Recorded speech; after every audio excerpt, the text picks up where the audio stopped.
I want you to imagine for a moment that you started investing in 1985. For a couple of years, your money keeps going up and up until Black Monday. They're calling it the Monday Massacre. Wall Street had its biggest one-day drop in history. The results of the decline will hit millions of people. Up until this point, your friends probably thought you were some kind of genius, but now they're urging you to sell. But you ignore them, and slowly but surely the market recovers until the Nasdaq index in freefall, down nearly 10%. Driven by technology in general and the internet in particular. Traders and investors shell-shocked. your friends are on their knees begging you to pull your money out, saying things like it's time to take your profits before you lose everything. But you hold strong and things start going back up until you're hit with... It was one of the most profound events in generations with huge consequences. Little did you know, you're in for the ride of a lifetime until... The global economy will contract by 3% this year, the worst downturn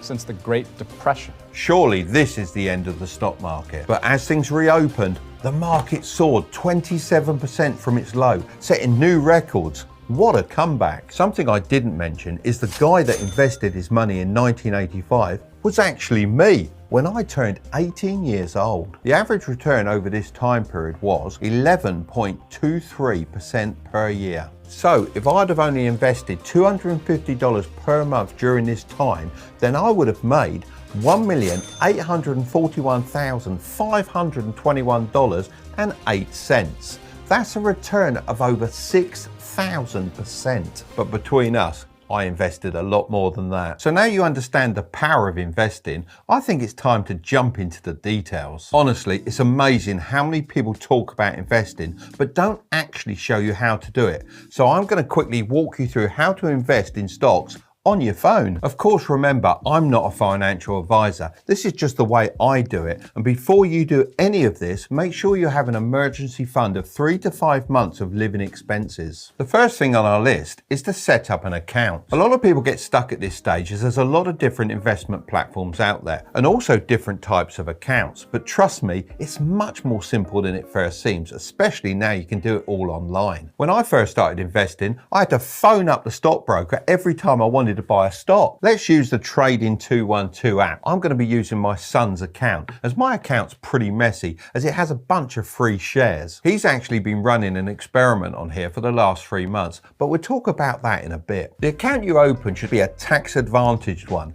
This means you won't have to pay any unnecessary taxes. These are known as stocks and shares ISAs in the UK and Roth IRAs in America. I think the UK option's much better.